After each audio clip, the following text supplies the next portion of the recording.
ಕನ್ನಡ ನಾಡು, ಇದು ಕನ್ನಡಿಗರ ನಾಡಿಮಿಡಿತ. ನನ್ನ ಜೊತೆಗೆ ಸಾಕಾರವರು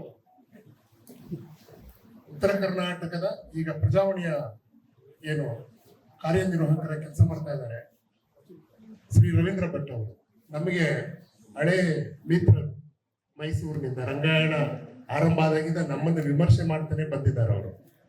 ಆದ್ರೆ ಅವರು ಬರ್ತಾ ಇದ್ದಾರೆ ಅಂತ ಕೇಳಿದಾಗ ನನಗೆ ಆಶ್ಚರ್ಯ ಆಯ್ತು. ಇದೇನಿದು ಅಷ್ಟು ದೂರದಿಂದ, ಅದು ಇದು ಸುಡೋ ಬಳ್ಳಾರಿಗೆ, ಅದನ್ನು ಇದು ಬಳ್ಳಾರಿ ಎರಡಕ್ಕೆ ಫೇಮಸ್, ಜಾಲಿಗೆ ಇನ್ನೊಂದು ಜೈಲಿಗೆ.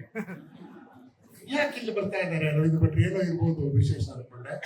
ಆದ್ರೆ ವಿಶೇಷ ನಮಗೆ ಗೊತ್ತಾಯ್ತು, ಕಳೆದ ವರ್ಷ ನಿಮ್ಮ ಬಳ್ಳಾರಿ ಜಿಲ್ಲೆಯಿಂದನೇ ನೂರ್ ಫಾತಿಮಾ ಅನ್ನೋ ಒಂದು ಹೆಣ್ಣು ಮಗಳನ್ನ ಪ್ರಜಾವಾಣಿ ಗುರುತು ಮಾಡ್ತು. ಅದೊಂದು ವಿಶಿಷ್ಟವಾದಂತ ಕಾರ್ಯಕ್ರಮಗಳು. ಅದು ನೋಡಿದ್ರೆ ನಾನು 40 ವರ್ಷದಿಂದ ರೆಗ್ಯುಲರ್ ಆಗಿ ಓದೋದು ಎರಡೇ ಪೇಪರ್, ಒಂದು ರಾಷ್ಟ್ರ ಮಟ್ಟದಲ್ಲಿ ಹಿಂದೂ, ಇನ್ನೊಂದು ಪ್ರಜಾವಾಣಿ. ಯಾಕಂದ್ರೆ ಪ್ರಜಾವಾಣಿ ಕಲೆ ಮತ್ತು ಸಂಸ್ಕೃತಿಗೆ ಯಾವಾಗೂ ತನ್ನ ಸ್ಪೇಸ್ ಅನ್ನ ಕೊಟ್ಟಿದೆ. ನೀವು ನಿನ್ನೆ ಕೂಡ ಪ್ರಜಾವಾಣಿಯ ಸಂಡೇ ಎಡಿಷನ್ ನೋಡಿದ್ರೆ ಗೊತ್ತಾಗುತ್ತೆ ನಿಮಗೆ. ನಿಮ್ಮ ಊರಿನ ಬಗ್ಗೆನೇ ಒಂದು ಆರ್ಟಿಕಲ್ ಇದೆ. ಈಗ ಪೆಟ್ರೋಲ್ ಡೀಸೆಲ್ ಬೆಳೆಸಬೇಡಿ ಅಂತ ಹೇಳುವಾಗ ಇದ್ಲು ಮಾಡೋದು ಹೇಗೆ, ಕಲ್ಲಿದ್ಲು ಅನ್ನೋದ್ರ ಬಗ್ಗೆ ಒಂದು ಒಳ್ಳೆ ಆರ್ಟಿಕಲ್ ಇದೆ. ಅಕ್ಕಿ ಪಿಕ್ಕಿ ಜನಾಂಗಗಳ ಬಗ್ಗೆ ಒಂದಿದೆ. ನೀವು ನೋಡೋದು ಈ ತರದ ತಳ ಸಮುದಾಯಗಳನ್ನ, ಜನ ಸಮುದಾಯದ ಧ್ವನಿ ಇಲ್ಲದವರ ಧ್ವನಿಯನ್ನ ಪ್ರಜಾವಾಣಿ ಮಾಡ್ತಾ ಬಂದಿದೆ ತನ್ನ ಸಂಶೋಧನಾ ಏನು ವರದಿಗಳ ಮೂಲಕ. ಇನ್ನಿದ್ದವಲ್ಲ, ಈಗ ಭಾರತದಲ್ಲಿ ಮೀಡಿಯಾಗಳೆಲ್ಲ ಗೋಧಿ ಮೀಡಿಯಾ ಅಂತ ಆಗಿದ್ದಾವೆ. ಅಂದ್ರೆ ಮಾಧ್ಯಮಗಳು ಪ್ರಶ್ನೆ ಮಾಡ್ಬೇಕಾಗಿರೋದು ಪ್ರಶ್ನೆ ಮಾಡೋದೇ ಅದ್ರ ಗುಣ. ಅದೇ ರೀತಿ ನಾಟಕದ ಕೆಲಸನೂ ಅದೇನೇನೆ. ಆಮೇಲೆ ಅದಕ್ಕೆ ಬರ್ತೀನಿ. ನನ್ನ ಜೊತೆ ಇರ್ತಕ್ಕಂಥ ಎಲ್ಲ ಹಿರಿಯರು, ಇದು ಗೊತ್ತಿಲ್ಲ, ಇದು 2ನೇ ಸರಿ ನಾನು ಯೂನಿವರ್ಸಿಟಿ ಬರ್ತಾ ಇರೋದು. ನಮ್ಮ ಶ್ರೀಗನಹಳ್ಳಿ ಶಾಂತಾನಾಯಕರದು ಅವ್ರದ್ದೊಂದು ನಾಟಕ ಮಾಡಿದೆ, ಅದಕ್ಕೆ ಇದನ್ನೆಲ್ಲ ಮತ್ತೆ ಕರಿತಾ ಇದ್ದಾರಂತ ನನಗೆ ಸ್ವಲ್ಪ ಇದಾಯ್ತು. ಆದ್ರೆ ಅವ್ರಿಗೂ ನಾನು ಧನ್ಯವಾದ ಹೇಳ್ತೀನಿ. ಅವರ ಗೋರ್ಮಾಟಿ ನಾಟಕ ಮಾಡೋದ್ರ ಮೂಲಕ ನನಗೆ ಗೊತ್ತಿಲ್ಲದಿರ್ತಕ್ಕಂಥ ಒಂದು ಅಲಕ್ಷಿತ ಇನ್ನೊಂದು ಸಮುದಾಯ ನನ್ನ ನೆನಪಿನ ಅಂಗಳಕ್ಕೆ ಬಂತದ್ದು. ಏನು 19 ವಿವಿಧ ಹೆಸರಿರ್ತಕ್ಕಂಥ ಬಂಜಾರ ಸಮುದಾಯದ ಕಲೆ ಸಂಸ್ಕೃತಿಯನ್ನು ನಾನು ಅಧ್ಯಯನ ಮಾಡ್ಲಿಕ್ಕೆ ಸಾಧ್ಯತೆ ಆಯಿತು. ಅವರು ವೇದಿಕೆ ಮೇಲಿದ್ದಾರೆ. ಆಮೇಲೆ ನಮ್ಮ ಪ್ರೊಫೆಸರ್ ಲೋಕೇಶ್ ಅವರು, ಕುಲಸಚಿವರು ವೇದಿಕೆ ಮೇಲಿದ್ದಾರೆ. ರಾಬರ್ಟ್, ನಮ್ಮ ಬೆಂಗಳೂರು ಕಡೆ ಹಳೆ ಗೆಳೆಯರು, ಅವರು ಹೆಸರುಗಳಷ್ಟೇ ಕೇಳ್ತಾ ಇದ್ದೆ ನಾನು. ಲಾಸ್ಟ್ ಟೈಮ್ ಬಂದಾಗ ಕನೆಕ್ಟ್ ಆದ ನಮ್ಗೆ. ನಮ್ಮ ಗೆಳೆಯರು ಅವರೆಲ್ಲ ಒಂದೇ ಟೀಮ್, ಇವರೆಲ್ಲ ಹೆಂಗೆ ಅನ್ನೋತರ. ಆದ್ರೆ ಇವರೆಲ್ಲ ಅಕಾಡೆಮಿಕ್ ಆಗಿ ಯೂನಿವರ್ಸಿಟಿಯಲ್ಲಿ ಕುಂತ್ಬಿಟ್ಟಿದ್ದೀರಿ, ನಾವಿಲ್ಲ, ಓಡಾಡ್ಕೊಂಡಿದ್ದೀವಿ. ಆದ್ರೆ ಇವತ್ತು ನಮ್ಮ ರಾಜ್ಯದಲ್ಲದ ಪಂಜಾಬ್ನಲ್ಲಿ ಹುಟ್ಟಿ ಅದೆಲ್ಲೋ ಬಿಹಾರಲ್ಲಿ MLA ಆಗಿರ್ತಕ್ಕಂಥ ರಮಣಿಕಾ ಗುಪ್ತಾರವರು ಇಲ್ಲೊಂದು 5 ಲಕ್ಷ ಕೊಟ್ಟರು ಅನ್ನೋ ಕಾರಣಕ್ಕೆ ಅವ್ರ ಹೆಸರಿನಲ್ಲಿ ನೀವೊಂದು ರಂಗ ಕಾರ್ಯಗಳನ್ನು ಮಾಡ್ತಾ ಇದ್ದೀರಿ, ಒಂದು ಚೇರನ್ನ ಆರಂಭ ಮಾಡಿದಿರಿ. ಆಕ್ಚುಲಿ ನೀವು 5 ಅಲ್ಲ, ಕನಿಷ್ಠ ಅವರು MLA ಆಗಿದ್ರಿಂದ ನೀವೊಂದು 50 ಲಕ್ಷ ಆದ್ರೂ ಕೇಳಬೇಕಾಗಿತ್ತು. ನಮ್ಮಲ್ಲಿ ಇದೆ, ಜನಪದ ಅಕಾಡೆಮಿಲಿ ಇದ್ದೀವಿ. 5 ಲಕ್ಷ ಕೊಟ್ಟರೆ ಬಡ್ಡಿ ಎಷ್ಟು ಬರ್ತದೆ ವರ್ಷಕ್ಕೆ? ಏನು ಕೊಡಕ್ಕಾಗಲ್ಲ. ಒಂದು ಇನ್ವಿಟೇಷನ್ ಪ್ರಿಂಟ್ ಮಾಡಕ್ಕಾಗಲ್ಲ. ಇದೊಂದು 25-30 ವರ್ಷದ 5 ಲಕ್ಷಕ್ಕೆ ಬೆಲೆ ಇತ್ತು. ಈಗ 5 ಲಕ್ಷಕ್ಕೆ ನಾನೇ ನಾಟಕ ಡೈರೆಕ್ಟ್ ಮಾಡಕ್ ಬರಲ್ಲ. 5 ಲಕ್ಷ ಕೊಟ್ರೆ ಒಂದು ತಿಂಗಳಿಗೆ ನಾನು ಬರಲ್ಲ, ಯಾಕಂದ್ರೆ ನನ್ನ ರೇಟ್ ಬೇರೆ ಇದೆ ಈಗ. ಯಾಕಂದ್ರೆ ನಾನು 3,000ದಿಂದ ರಾಯಲ್ಟಿ ಶುರು ಮಾಡಿ ಈಗ ನಾನು ಹೊಸ ನಾಟಕ ಮಾಡ್ತಾ ಇದ್ದೀನಿ. ಸರ್ಕಾರವೇ ನನಗೆ 10 ಲಕ್ಷ ಕೊಡುತ್ತೆ 3 ತಿಂಗಳಿಗೆ. ಯಾಕಂದ್ರೆ ನಾವು ಕೆಲಸ ಇಲ್ಲ, ನಾವೇ ಕೆಲಸ ಹುಡ್ಕೊಳ್ಳೋದು. ಪ್ರೊಫೆಸರ್ ಮುನ್ರಾಜ್ ಸರ್ ಹೇಳ್ತಾ ಇದ್ರು ಆಗ್ಲೇ, ನಾನು ಉದ್ಯೋಗವನ್ನ ಯೂನಿವರ್ಸಿಟಿಗಳು ಸೃಷ್ಟಿ ಮಾಡಬೇಕು ಅಂತ. ನೋಡಿ, ನನಗೊಬ್ಬ ಪ್ಲಂಬರ್ ಬೇಕಂದ್ರೆ ಮೈಸೂರಲ್ಲಿ ಕನಿಷ್ಠ 1,500 ರೂಪಾಯಿ ಕೊಡ್ಬೇಕು. ನಾನು ಬರೋದು 2 ತಾಸು ಬರ್ತಾನೆ. ಅವನು ಎಲೆಕ್ಟ್ರಿಷಿಯನ್ ಬರಲ್ಲ ಅವನು, ಯಾಕಂದ್ರೆ ಅವನು ಕರಕುಶಲ, ಅವನಿಗೆ ಕೆಲಸ ಗೊತ್ತಿದೆ. ನನಗೂ ಎಲೆಕ್ಟ್ರಿಸಿಟಿ ಗೊತ್ತಿದೆ, ಪಾಸಿಟಿವ್ ನೆಗೆಟಿವ್, ಯಾವ ವೈರ್ ಮುಟ್ಟಿದ್ರೆ ಎಲ್ಲಿ ಶಾಕ್ ಹೊಡಿತಂತ ಭಯ ಇದೆಯಲ್ಲ ನಮಗೆ. ಸೊ ಹಾಗಾಗಿ ನಾವು ಕಸುಬುದಾರರಲ್ಲ, ಆ ಕಸುಬಿಗೆ ಒಂದು ಕಲೆ ಇರ್ತದೆ. ನನ್ನ ಕಸುಬು ಈಗ ನಾಟಕದ ಕಸುಬು. ಆದ್ರೆ ಇನ್ನೊಂದು ಖುಷಿ ಏನಾಯ್ತಂದ್ರೆ 10 ದಿನ ಇಲ್ಲಿ ಕಾರ್ಯಾಗಾರ ಮಾಡ್ಲಿಕ್ಕೆ ಈಗಾಗಲೇ 220 ಜನ ಬಂದಿದ್ದಾರೆ ಅಂತ ಹೇಳಿದ್ರೆ ಆಶ್ಚರ್ಯ ಆಯ್ತು ನನಗೆ. ಆಮೇಲೆ ಬರ್ತಾ ಇರ್ಬೇಕಾದ್ರೆ 30 ಜನ ನಾಟಕಕ್ಕೆ ಸಾಕು, 30-35. ಇನ್ನಿದ್ದವ್ರು ಎಕ್ಸ್ಟ್ರಾ ಇದ್ದಾರಲ್ಲ, ಏನ್ ಮಾಡಿ ನನಗೆ 2 ದಿನ ಇದನ್ನೆಲ್ಲ ಓಡಿಸ್ತೀನಿ ಬಿಡಿ ಅಂದೆ ನಾನು. ಒಂದೇ ದಿನದಲ್ಲಿ 100 ಜನ ನೋಡಿಸ್ತೀನಿ, ಗೊತ್ತಿದೆ. ಓಡಿಸೋದ್ರಿಂದ ಸುಮ್ಮನೆ ಓಡಿಸೋದಲ್ಲ. ಆಮೇಲೆ ಇದೊಂದು ನಾಟಕ ಅನ್ನೋದು ಭಾರತದ ಎಲ್ಲ ವಿಶ್ವವಿದ್ಯಾಲಯಗಳಲ್ಲಿ ಒಂದು ಅಕಾಡೆಮಿಕ್ ಆದಂತ ಚಟುವಟಿಕೆ ಆಗಿದೆ. ಅಂದ್ರೆ ನಾಟಕದ ಬಗ್ಗೆ ಪಾಠ ಮಾಡ್ತೀರಿ, ಉಪನ್ಯಾಸ ಕೇಳ್ತೀರಿ, ಉತ್ತರಗಳು ಬರೀತೀರಿ. ಇದು ಹೆಂಗೆ ಅಂದ್ರೆ ಈಜಿನ ಬಗ್ಗೆ ಪಾಠ ಓದ್ದಂಗೆ. ಈಜಿನ ಬಗ್ಗೆ ಪಾಠ ಮಾಡೋದಕ್ಕೂ ಈಜೋದಕ್ಕೂ ವ್ಯತ್ಯಾಸ ಇದೆ ಅಲ್ವಾ? ಆದ್ರೆ ಈಜೇ ಬರಲ್ಲ, ಈಜಿನ ಬಗ್ಗೆ ಪಾಠ ಮಾಡ್ತಾ ಇರ್ತಾರೆ. ನಾಟಕದ್ದು ಹಾಗೆ ಆಗಿದೆ ಯೂನಿವರ್ಸಿಟಿಗಳಲ್ಲಿ. ನಾಟಕವನ್ನ ನೀವು ಹೇಗೆ ಸೈನ್ಸ್ ಲ್ಯಾಬ್ಗಳಲ್ಲಿ ಕೆಮಿಸ್ಟ್ರಿ ಬಯಾಲಜಿ ಜೊತೆ ನೀವು ಆಟ ಆಡ್ತೀರೋ, ಅದೇ ರೀತಿ ಮನುಷ್ಯನ ಒಳ ಹೊರಗಿನ ಎಮೋಷನ್ ಜೊತೆ ನಾವು ಆಟ ಆಡ್ತೀವಿ. ಯಾರು ಒಳ್ಳೆ ಆಟ ಆಡ್ತಾನೋ ಅದಕ್ಕೆ ಇಂಗ್ಲಿಷಲ್ಲಿ ಇದನ್ನ ಪ್ಲೇ ಅಂತೀವಿ ನಾವು. ಯು ಟು ಪ್ಲೇ, ಆಟ ಆಡಬೇಕು. ಅದಕ್ಕೆ ನಮ್ಮ ಎಲ್ಲ ಜನಪದ ಕಲೆಗಳು ಅದೇ ಹೆಸರು ಇಟ್ಕೊಂಡಿದ್ದೇವೆ. ಯಕ್ಷಗಾನ ಬಯಲಾಟ ಇದೆ, ಜೋಗೇರಾಟ ಇದೆ, ದೊಡ್ಡ ಆಟ ಇದೆ, ಸಣ್ಣ ಆಟ ಇದೆ, ಆಟಗಳಿದಾವೆ. ಆಟ ಆಡಕ್ ಬರ್ತಾರೆ, ಆಟದ ಬಗ್ಗೆ ಪಾಠ ಮಾಡ್ತಾ ಕೂತಿರ್ತಾರೆ. ಇವಾಗ ನಾನು ಆಟ ಆಡಕ್ಕೂ ಗೊತ್ತಿದೆ, ನನಗೆ ಆಟದ ಬಗ್ಗೆ ಪಾಠ ಮಾಡಕ್ಕೂ ಗೊತ್ತಿದೆ. ಅದು ನಾನು ಕಲ್ತಿರೋದು ಡೆಲ್ಲಿಯಲ್ಲಿ. ಸೊ ಈ ತರ ಒಂದು ಏನು ಪ್ರಾಯೋಗಿಕವಾಗಿ ನಾಟಕವನ್ನ ರಂಗದಲ್ಲಿ ಅಭಿನಯಿಸಬೇಕಾಗುತ್ತೆ. ಆಮೇಲೆ ಯಾರು ಒಳ್ಳೆ ನಟರಾಗ್ತಾರೆ ಅಂದ್ರೆ, ಯಾರು ಅತಿ ಸುಳ್ಳು ಹೇಳಕ್ ಬರ್ತದೋ ಅವರು ಒಳ್ಳೆ ನಟರಾಗ್ತಾರೆ, ಕಳ್ಳರಾಗಿರ್ತಾರೋ ಅವರು ಒಳ್ಳೆ ನಟರಾಗ್ತಾರೆ. ಎಲ್ಲಿ ರಂಗದಲ್ಲಿ ಬದುಕಲ್ಲ, ಬದುಕಲ್ಲಿ ಕಳ್ಳ ಅಂದ್ರೆ ಪೊಲೀಸರು ಬರ್ತಾರೆ ನಿಮಗೆ. ಅರ್ಥ ಆಯ್ತಾ?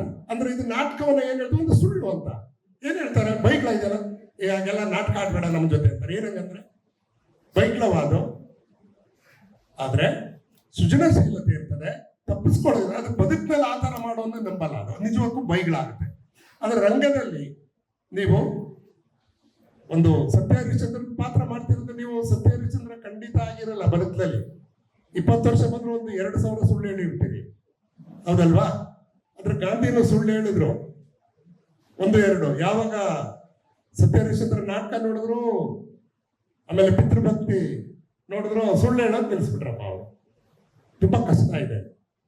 ಆಮೇಲೆ ನಾವು ಕೂಡ, ಸರ್ ನೀವೇನಾದ್ರು ಸತ್ಯ ಹೇಳ್ತೀರಂದ್ರೆ, ನಾನು ಬದುಕಿನಲ್ಲಿ ಖಂಡಿತ ಸುಳ್ಳು ಹೇಳಲ್ಲ, ನಾಟಕದಲ್ಲಿ ಹೇಳಿಸ್ತೀನಿ ನಾನು ಎಷ್ಟು ಚೆನ್ನಾಗಿ ಅಭಿನಯಿಸ್ಬೇಕು ಅಂತ. ಯಾಕಂದ್ರೆ ಒಬ್ಬ ಕಳ್ಳನ ಪಾತ್ರ ಮಾಡೋನು ಗೊತ್ತಿರ್ಬೇಕಲ್ಲ. ಇವಾಗ ನಾಟಕದಲ್ಲಿ ಒಂದು ಹಗ್ಗ ಇದೆ, ಹಗ್ಗ ಇದ್ದು ನಟನಿಗೆ ಹೇಳ್ತೀನಿ, ನೀನು ಆವಾಗಿ ಅದನ್ನು ಅಭಿನಯಿಸ್ಬೇಕು ಅಂತ. ಏನ್ ಮಾಡ್ಬೇಕು, ಅವನ ಹಗ್ಗವನ್ನ ಆವಾಗಿ ಕಲ್ಪನೆ ಮಾಡ್ಕೋಬೇಕು. ಆ ಆವಾಗಿ ಅವನಿಗೆ ಬಂತು ಅಂದ್ರೆ ಜನಗಳು ನಂಬ್ತಾರೆ ಅದನ್ನ, ಯಾವ್ದನ್ನ, ಹಗ್ಗ ಆವಾಗದನ್ನ. ಆದ್ರೆ ಅದೇ ಆವನ್ನ ಕೊಟ್ಬಿಟ್ಟು ಆವನ್ನ ತೋರಿಸಿದ್ರೆ ಜನಗಳು ಏನಾಗ್ತಾರೆ, ಭೀತಿಗೊಳಗಾಗ್ತಾರೆ. ನಿಜವಾದ ಹಾವಿದ್ರೆ ಅದನ್ನ ಹಗ್ಗ ಅಂತ ಹೇಳಲಿಕ್ಕಾಗಲ್ಲ. ಅದ್ ಹಗ್ಗ ಆಗಿ ಒಂದು ತೋರಿಸಿದ್ರು ಕೂಡ ನೋಡೋರಿಗೆ, ಸಹೃದಯ ಪ್ರೇಕ್ಷಕರಿಗೆ ಅದು ತಮಾಷೆ ಕಾಣ್ತದೆ. ಇವನು ಯಾರೋ ಮೂರ್ಖ, ಇವನು ಬೆಪ್ಪ, ಇವನು ಅವನು ಹಿಡ್ಕೊಂಡು ಹಗ್ಗ ಅಂತ ಇದ್ದಾನೆ ಅಂತ. ಅಂದ್ರೆ ರಂಗಭೂಮಿಯಲ್ಲಿ ಮರ ಕಾಡು ಬರ್ಬೇಕಂದ್ರೆ ಅದೇ ಬರ್ಬೇಕಾಗಿಲ್ಲ, ಜನರ ಕಲ್ಪನೆಗೆ ಕಾಡನ್ನ ಕಟ್ಟಬೇಕಾಗಿದೆ ನಾವು. ಅದನ್ನೇ ಶೇಕ್ಸ್ಪಿಯರ್ ಬರ್ನಮನ ನಾಟಕ ಬರೆದಾಗ 3 ಜಕ್ಕಿಣಿಯರು ಅವನಿಗೆ ಹೇಳ್ತಾರೆ. ಅವನು ಒಬ್ಬ ದಳಪತಿ ಆಸ್ಟ್ರೇಲಿಯಾದ. ತಂದೆ ಸ್ಥಾನದ ಡಂಕನ್ ಅನ್ನ 80-90 ವರ್ಷದ ಇವನನ್ನ 3 ಜಕ್ಕಿಣಿಯರು ಒಂದು ಸುಳ್ಳು ಆಶ್ವಾಸನೆ ಕೊಡ್ತಾರೆ, ಕಾಡರ್ನ ದೊರೆ ಆಗ್ತೀನಿ ನೀನು, ಮ್ಯಾಕ್ಬತ್ಗೆ ಜಯವಾಗಲಿ ಅಂತ. ಅದು ಗಂಡು ಅಲ್ಲ ಹೆಣ್ಣು ಅಲ್ಲ, ಆ ತರದ ಒಂದು ವಿಚಿತ್ರವಾದ ಕಾಟೇರಿಗಳು. ಇವನ್ ಜೊತೆ ಇನ್ನೊಬ್ಬ ಗೆಳೆಯ ಇರ್ತಾನೆ ಬ್ಯಾಂಕು, ಅವ್ರಿಗೂ ಇನ್ನೊಂದು ಸುಳ್ಳು ಹೇಳುತ್ತೆ, ನೀನು ರಾಜನಾಗಲ್ಲ ನಿನ್ನ ಮಕ್ಕಳಾಗ್ತಾರೆ ಅಂತ ಇನ್ನೊಂದು ಸುಳ್ಳು ಹೇಳ್ತದೆ. ಇವರಿಬ್ಬರು ಗೆಳೆಯರದು ಅಲ್ಲೇನೆ ಬಂದು ತೊಕ್ಕಿತ್ಕೊಂಡು ಹೋಗುತ್ತೆ. ಇದನ್ನ ತಕ್ಷಣ ತನ್ನ ಹೆಂಡತಿ ಲೇಡಿ ಮ್ಯಾಕ್ಬೆತ್ ಒಂದು ಪತ್ರ ಬರೀತಾರೆ. ಈಗ ಯಾವುದೋ ಒಂದು ವಿಚಿತ್ರವಾದ 3 ಶಕ್ತಿಗಳು ಸಿಕ್ತು, ನಾನು ಈ ದೇಶದ ರಾಜನಾಗ್ತೀನಿ ಅಂತ ಭವಿಷ್ಯ ಹೇಳಿದವೆ ಅನ್ನೋ ತರ. ಅವಳು ಇನ್ನೊಂದು ಪತ್ರ ಬರೀತಾಳೆ, ನೀನು ಬರೋದ್ರೊಳಗಡೆ ಎಲ್ಲ ನಾನು ಸಿದ್ಧಗೊಳಿಸ್ತೀನಿ ಬಾ ಅಂತ. ಬಂದ ತಕ್ಷಣ ತಂದೆ ಸ್ಥಾನದಿಂದ ತನ್ನ ಸಾಕಿದ ದೊರೆಯನ್ನ ಕೊಲ್ತಾನೆ. ಆ 3 ವಿಚ್ಛೇದಿಸಿದಂತ ಒಂದು ಸುಳ್ಳಿನಿಂದ ಒಂದು ಕೊಲೆ ಮಾಡಿ ಇಡೀ ನಾಟಕದಲ್ಲಿ ಸರಳಾಗಿ 9 ಕೊಲೆಗಳನ್ನ ಮಾಡ್ತಾನೆ. ಆಮೇಲೆ ಇನ್ನೊಂದ್ಸರಿ ಹೋಗಿ ಕೇಳ್ತಾನೆ, ರಾಜ ಆದ್ಮೇಲೆ ನನಗೇನು ಸಾವು ಬರುತ್ತೆ, ಬರ್ನಮನ ಚಲಿಸಿದಾಗ ನಿನಗೆ ಸಾವತ್ರ ಬರುತ್ತೆ, ಆಮೇಲೆ ಅಮ್ಮನ ಹುಟ್ಟದೇ ಇರೋ ಮಕ್ಕಳಿಂದ ನಿನಗೆ ಸಾವಿದೆ ಅಂತ ಹೇಳ್ತಾರೆ. ಇದು ನೋಡಿ ಶೇಕ್ಸ್ಪಿಯರ್. ಈಗ ನಾವೆಲ್ಲ ನಾನು ಖಂಡಿತ ಅಮ್ಮನಿಗೆ ಸಹಜವಾಗಿ ಹುಟ್ಟಿದ್ದೀನಿ, ಕತ್ರಿಗೆ ಹುಟ್ಟಿಲ್ಲ. ಈಗೆಲ್ಲ ಹುಟ್ಟೋದು ಹೇಗೆ ಮಕ್ಕಳು, ಸಿಜೇರಿಯನ್ ಚೈಲ್ಡ್ಸ್ ಎಲ್ಲ. ಅದನ್ನ ಶೇಕ್ಸ್ಪಿಯರ್ ಹಾಗೆ ಹೇಳ್ತಾರೆ. ಅಂದ್ರೆ ಮೊದಲನೇ ಬಾರಿ ಅಸಹಜವಾದಂತ ಹೊಟ್ಟೆಯನ್ನು ಬಗೆದು ಮ್ಯಾಕ್ಬೆತ್ನ ಹೊರಗಡೆ ತೆಗೆದಿರ್ತಾರೆ. ಅವನು ಬಂದ ತಕ್ಷಣ ಹೇಳ್ತಾನೆ, ಮ್ಯಾಕ್ಬೆತ್ ಹೇಳ್ತಾನೆ, ಅಮ್ಮನಿಗೆ ಹುಟ್ಟಿದ ಮಗನಿಂದ ನನಗೆ ಸಾವಿಲ್ಲ ಅಂತ ಭವಿಷ್ಯದಿಂದ, ನಾನೇ ಹುಟ್ಟಿದ್ದೆ, ನಮ್ಮ ನೋಡಿದ ಹೊಟ್ಟೆಯಿಂದ ಬಗೆದು ತೆಗೆದಿರೋದು ನನ್ನ ಅಂತಾನೆ. ಅರ್ಧ ಅಲ್ಲೇ ಸಾಯ್ತಾನೆ. ಬರ್ನಮನನ್ನು ಚಲಿಸುತ್ತೆ. ಅಂದ್ರೆ ಸುಳ್ಳು ಸತ್ಯ ಮಾಡಕ್ ಹೋದಾಗ ಯಾವ ರೀತಿ ದುರಂತಗಳು ಶುರುವಾಗ್ತವೆ ಅಂತ. ಆದ್ರೆ ನಾಟಕದ ಕೆಲಸ ಸುಳ್ಳಿನ ಆಟನೇ ಇರ್ಬೋದು. ಇದು ನಾನು ಶಿವನಾಗ್ಲಿಕ್ಕಾಗಲ್ಲ, ನಾನು ಪಾರ್ವತಿ ಆಗ್ಲಿಕ್ಕಾಗಲ್ಲ. ಆ ವೇಷದ ಮೂಲಕ, ಆಹಾರ ಅಭಿನಯದ ಮೂಲಕ, ವಾಚಿಕ ಅಭಿನಯದ ಮೂಲಕ ನಾವು ಜನರ ಮನಸ್ಸಿನಲ್ಲಿ ಆ ಕಲ್ಪನೆಯನ್ನ ಹುಟ್ಟಾಕ್ಬೋದು. ನಾವು ಅದೇ ನಾಟಕದ ದೊಡ್ಡ ಆಟ. ಅದು ಈ ಆಟ ಆಡ್ಲಿಕ್ಕೆ ತರಬೇತಿ ಬೇಕಾಗ್ತದೆ. ಮಾತುಗಾರಿಕೆಯಲ್ಲಿ, ನಿಲುವಿನಲ್ಲಿ, ಆಲೋಚನಾ ಕ್ರಮದಲ್ಲಿ. ಯಾಕಂದ್ರೆ ನಮ್ಮಲ್ಲಿ ನೋಡಿ 350 ಕೋಟಿ ದೇವತೆಗಳು, ಒಳ್ಳೆ ನಟರುಗಳು ಅವರೆಲ್ಲ, ಎಂತ ಅದ್ಭುತವಾದ ನಟರುಗಳು. ಈ ಬ್ರಹ್ಮನ್ ಪಾತ್ರ ಮಾಡ್ಲಿಕ್ಕೆ 4 ತಲೆ ಬೇಕಲ್ಲಪ್ಪ. ಇದೆಯಾ ನಮ್ಮ 4 ತಲೆ ಅಲ್ವಾ? ತುಂಬಾ ಕಷ್ಟ ಇದೆ. ಈಗ ಬುದ್ಧನನ್ನ ಯಾವ ಡ್ಯಾನ್ಸ್ ಮಾಡ್ಸೋಣ? ಮೂರ್ತಿ ನೋಡಿ ಸುಮ್ಮನೆ ಕುತ್ಕೊಂಡು ಧ್ಯಾನದ ಮೂರ್ತಿಯಲ್ಲ ಇದ್ದಾನೆ, ಮಲಗಿದಾನೆ, ಇಲ್ಲಾಂದ್ರೆ ಕುಳಿತಿದ್ದಾನೆ. ಅವನು ಬ್ರೇಕ್ ಡ್ಯಾನ್ಸ್ ಮಾಡಿಸ್ಬಿಟ್ರೆ ಬುದ್ಧನಿಗೆ ಜನ ತಕ್ಷಣ ಯಾರ ಇವನೋ ಹುಚ್ಚ ಪಾಲೆ ಇವನು ಡೈರೆಕ್ಟರ್. ಉದ್ಘಾಟನೆ ಮಾಡಿ ಬಸವಲಿಂಗಯ್ಯನವರು ರವೀಂದ್ರ ಭಟ್ರು ಹೇಗ್ ಬಂದ್ರು ಇಲ್ಲಿ ಅಂತ ಕೇಳ್ತಾರೆ. ನಾನೊಬ್ಬ ಒಳ್ಳೆ ಪ್ರೇಕ್ಷಕ. ಈ ಒಳ್ಳೆ ಪ್ರೇಕ್ಷಕರ ಸಮಸ್ಯೆ ಏನು ಅಂತಂದ್ರೆ, ವಿಧಾನಸೌಧದಲ್ಲಿ ನಾಟಕ ಆಗ್ತಾ ಇದೆಯಲ್ಲ, ಆ ನಾಟಕದ ಪ್ರದರ್ಶನ ಅನಿವಾರ್ಯ ಕಾರಣದಿಂದ ಬುಧವಾರಕ್ಕೆ ಮುಂದೂಡಿದ್ರಿಂದ ನಾನು ಸೋಮವಾರ ಇಲ್ಲಿ ಬರೋದಕ್ಕೆ ನನಗೇನು ಸಮಸ್ಯೆ ಆಗಲಿಲ್ಲ. ಆ ಕಾರಣಕ್ಕಾಗಿ ಇಲ್ಲಿ ಬಂದೆ. ನಾವು ಪತ್ರಕರ್ತರು ಅಂತಂದ್ರೆ ಪ್ರೇಕ್ಷಕರು, ಎಲ್ಲವನ್ನು ನೋಡ್ತಾ ಇರ್ತೀವಿ. ಎಲ್ಲ ಯಾರ್ಯಾರು ಯಾವ್ಯಾವ ನಾಟಕಗಳನ್ನು ಮಾಡ್ತಾರೆ ಅಂತ ನೋಡ್ತಾ ಇರ್ತೀವಿ. ಈ ನಾಟಕ ಶಿಬಿರ ಯಾಕೆ ಮುಖ್ಯ ಆಗತ್ತೆ ಅಂತಂದ್ರೆ, ಅಲ್ಲಿ ನಡೆಯುವ ನಾಟಕ ಏನು ಅಂತ ನಿಮ್ಗೆ ಕರೆಕ್ಟ್ ಆಗಿ ಗೊತ್ತಾಗಬೇಕು ಅಂತಂದ್ರೆ ಇಲ್ಲಿ ಶಿಬಿರದಲ್ಲಿ ನೀವು ಪಾಲ್ಗೊಂಡ್ರೆ ಮಾತ್ರ ಸಾಧ್ಯ. ಇಲ್ಲಿ ಹೋದ್ರೆ ಗೊತ್ತಾಗಲ್ಲ ನಾಟಕಗಳು.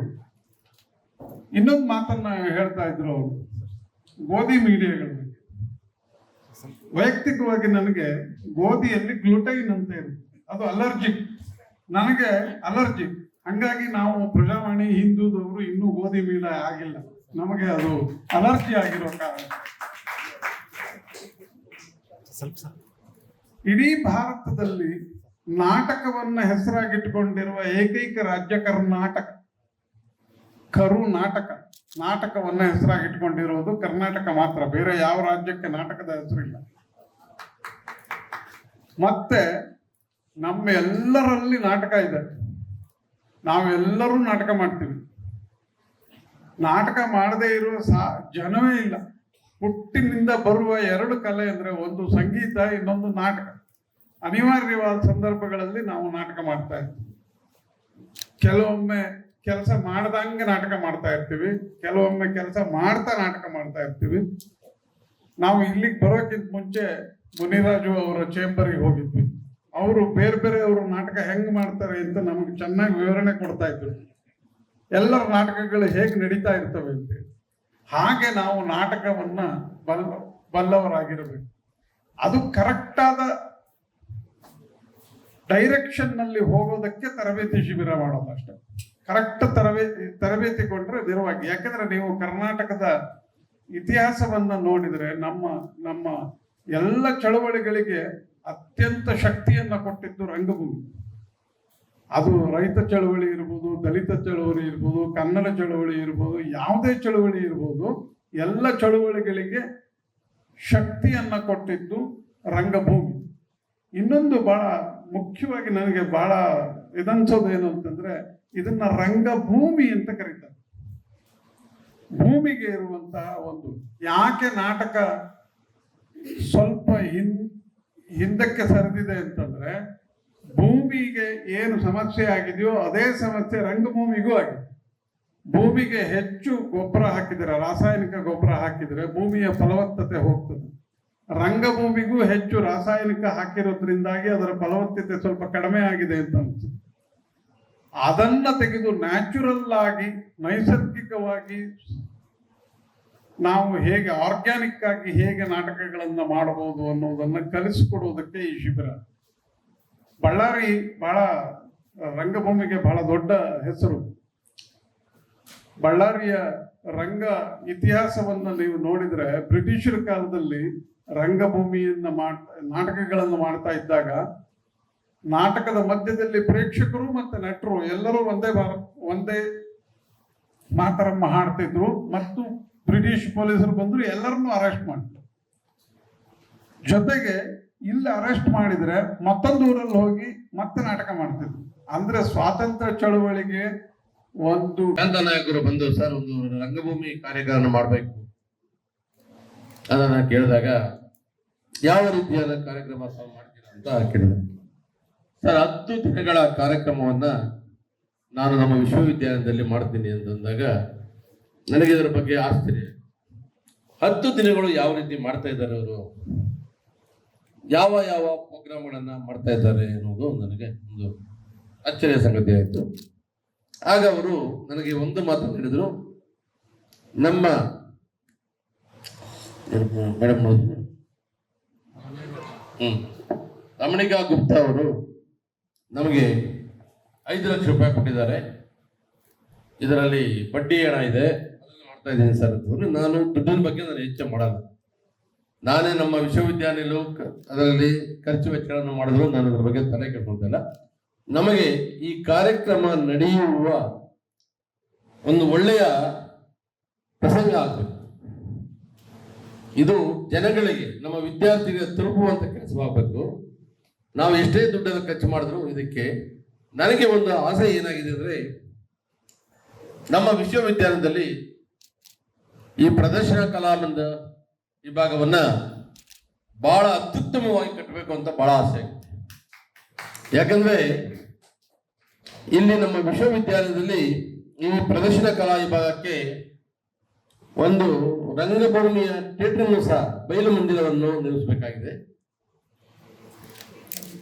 ಈ ಎಲ್ಲ ಕಾರ್ಯಕ್ರಮದಲ್ಲಿ ಹೇಳ್ತಾರೆ, ಒಂದು ಕಲ್ಲನ್ನು ಎತ್ತಿ ನಾವು ಎಸೆದಾಗ ಅದು ಒಬ್ಬ ಕಲಾವಿದರ ಮನೆ ಮೇಲೆ ಬೀಳುತ್ತೆ ಅನ್ನೋ ಒಂದು ಪ್ರಸಂಗವನ್ನ ಎಲ್ಲರೂ ಭಾಷೆಯಲ್ಲಿ ಹೇಳ್ತಾ ಇದ್ದಾರೆ. ಆದರೆ ನಮಗೆ ಗೊತ್ತಾದ ಪ್ರಕಾರ ಸುಮಾರು ನಮ್ಮ ಅತ್ಯಂತ ಅದ್ಭುತ ನಟರು ಧೀರೇಂದ್ರ ಗೋಪಾಲ್ರವರು, ಆಮೇಲೆ ಜಯಂತಿಯವರು, ಮತ್ತೆ ಶಕ್ತಿ ಪ್ರಸಾದ್ ಅವರು, ಸುಮಾರು ಕಲಾವಿದರು ಬಳ್ಳಾರಿಯಿಂದಲೇ ಬಂದಿರುವುದು ಅಂತ ನಮಗೆ ಅನಿಸ್ತಾ ಇದೆ. ಮೊದಲು ಏನಾಗ್ತಾ ಇತ್ತಂದ್ರೆ, ಯಾವುದೇ ತೆಲುಗು ಮೂವಿಯನ್ನ ಫಸ್ಟ್ ರಿಲೀಸ್ ಮಾಡ್ಬೇಕಾದ್ರೆ ಬಳ್ಳಾರಿಯಲ್ಲೇ ಮಾಡ್ತಾ ಇದ್ರು ಅನ್ನೋದು ಒಂದು ಕಥೆ ಇದೆ. ಆದ್ರಿಂದ ಈ ಬಳ್ಳಾರಿನಲ್ಲಿ, ಅದರಲ್ಲಿ ನಮ್ಮ ವಿಶ್ವವಿದ್ಯಾಲಯದಲ್ಲಿ ಈ ರಂಗಭೂಮಿಗೆ, ಈ ಥಿಯೇಟರ್ ಆರ್ಟಿಸ್ಟ್ಗೆ ಒಂದು ಅತ್ಯುತ್ತಮವಾದ ಸ್ಥಾನವನ್ನು ಕೊಟ್ಟು ಇಲ್ಲಿ ಪ್ರಚಂಡವಾದ ಒಂದು ರಂಗಭೂಮಿಯ ಒಂದು ಥಿಯೇಟರ್ ಅನ್ನ ಕಟ್ಟಬೇಕು. ಅದಕ್ಕೆ ಬೇಕಾಗಿರ್ತಕ್ಕಂಥ ವಸ್ತುಗಳನ್ನು, ರಂಗಭೂಮಿ ಅಂದ್ರೆ ಅಷ್ಟು ಈಸಿ ಆಗಿರ್ತಕ್ಕಂಥ ರಂಗಭೂಮಿ ಅಲ್ಲ, ಇಲ್ಲಿ ಸಿಕ್ಕಾಪಟ್ಟೆ ರೀತಿಯ ಕಲಾವಿದರು ನಾವು ಉತ್ಪಾದನೆ ಮಾಡಬೇಕಾಗುತ್ತೆ. ಮೇಕಪ್ ಬೇಕಾಗುತ್ತೆ, ಡೈರೆಕ್ಷನ್ ಬೇಕಾಗುತ್ತೆ. ಡೈರೆಕ್ಷನ್ ಅಂದ್ರೆ ಡೈರೆಕ್ಷನ್ ಮಾಡ್ತಕ್ಕಂಥ ವ್ಯಕ್ತಿ ಅದು ಮಹಾನ್ ವ್ಯಕ್ತಿ ಆಗಿದ್ರು ಕೂಡ ಆತ ಪರದೆಯ ಮೇಲೆ ಬರಲ್ಲ. ಯಾಕಂದ್ರೆ ಅವನ ಶ್ರಮವೆಲ್ಲನೂ ಪರದೆಯ ಹಿಂದೆಯೇ ಇರುತ್ತೆ. ಆದರೆ ಪರದೆಯ ಮೇಲೆ ನಾಟಕ ಮಾಡುವಂತ ಒರೇ ನಾಟಕಕಾರರು, ರಿಯಲ್ ನಾಟಕ ಮಾಡತಕ್ಕಂಥ ವ್ಯಕ್ತಿ ಇನ್ನೇ ಇರ್ತಾನೆ. ಅವನ್ನ ಎಳೆದ ರೀತಿ ಮಾಡತಕ್ಕಂಥ ನಾಟಕನೇ ನಾವು ನಾಟಕ ಅಂತ ಇವತ್ತು ನಾವು ಕರೀತಕ್ಕಂಥವ್ರು. ಹೇಳಿದ್ರು ಬಸವಣ್ಣನವರು 16 ಬಸವಣ್ಣರಿದ್ದಾರೆ, 16 ಅಂಬೇಡ್ಕರ್ ಇದ್ದಾರೆ, 16 ವ್ಯಕ್ತಿಗಳು ಇರ್ಬೋದು. ಆದರೆ ಈಗಿನ ಜನಕ್ಕೆ ಏನಾಗಿದೆ, ನಾಟಕ ಅದು ಬೇಕಾಗಿಲ್ಲ, ಮೊಬೈಲ್ ಬೇಕಾಗಿಲ್ಲ. ಈ ಹುಟ್ಟಿದ ತಕ್ಷಣ ಮನೆಯಲ್ಲಿ ಇವತ್ತು ದಿನ ನಿಮಗೆ ಗೊತ್ತಿದೆ, ನಮ್ಮ ಜನಪ್ರಿಯ ಕನ್ನಡ ಚಾನೆಲ್ಗಳು, ಎಲ್ಲ ಚಾನೆಲ್, ಹಿಂದಿ ಚಾನೆಲ್ ಇರ್ಬೋದು, ತೆಲುಗು ಚಾನೆಲ್ ಇರಬಹುದು, ಎಲ್ಲ ಭಾಷೆಯ ಚಾನೆಲ್ಗಳು ಒಂದು ಸರಿಗಮಪ, ಕಾಮಿಡಿ ಕಿಲಾಡಿಗಳು ಇವೆಲ್ಲ ಜಾರಿಗೆ ತಂದಾಗ ಇಡೀ ನಮ್ಮ ಕರ್ನಾಟಕದಲ್ಲಿ ಅದ್ಭುತವಾದ ಸಂಗೀತಗಾರರು, ಕಾಮಿಡಿಗಳು ಬಂದಿದ್ದಾರೆ. ಅದರಲ್ಲಿ ಯಶಸ್ವಿಯಾಗಿ ನಮ್ಮ ಬಳ್ಳಾರಿಯಲ್ಲಿ ಸುಮಾರು ಎಲ್ಲ ವಿಭಾಗಗಳಲ್ಲಿಯೂ 1, 2, 3, 4 ಜನ ಮಕ್ಕಳು ಇದ್ದೇ ಇರ್ತಾರೆ, ದೊಡ್ಡವರು ಇರ್ತಾರೆ. ಆದ್ದರಿಂದ ಇಂಥ ಒಂದು ಸುಸಿದ್ಧವಾದ ಒಂದು ಸಮಾರಂಭದಲ್ಲಿ ನಾನು ತಮ್ಮ ಎಲ್ಲರನ್ನೂ ವಿನಯಪೂರ್ವಕ ಕೇಳಿಕೊಳ್ಳುವುದೆಂದರೆ ಈ ಪ್ರದರ್ಶನ ವಿಭಾಗವನ್ನ ಅತ್ಯಂತ ಎಲ್ಲರೂ ಸೇರಾಗಿ ಸಮಗ್ರ ಸುದ್ದಿಗಳಿಗಾಗಿ ತಪ್ಪದೆ ನೋಡಿ ಕನ್ನಡ ನಾಡು ವಾಹಿನಿ. ಸಬ್ಸ್ಕ್ರೈಬ್ ಮಾಡಿಕೊಳ್ಳಲು ಕೂಡಲೇ ಪಕ್ಕದಲ್ಲಿ ಕಾಣುವ ಬೆಲ್ ಐಕಾನ್ ಕ್ಲಿಕ್ ಮಾಡಿ ನೋಟಿಫಿಕೇಶನ್ ಪಡೆಯಿರಿ.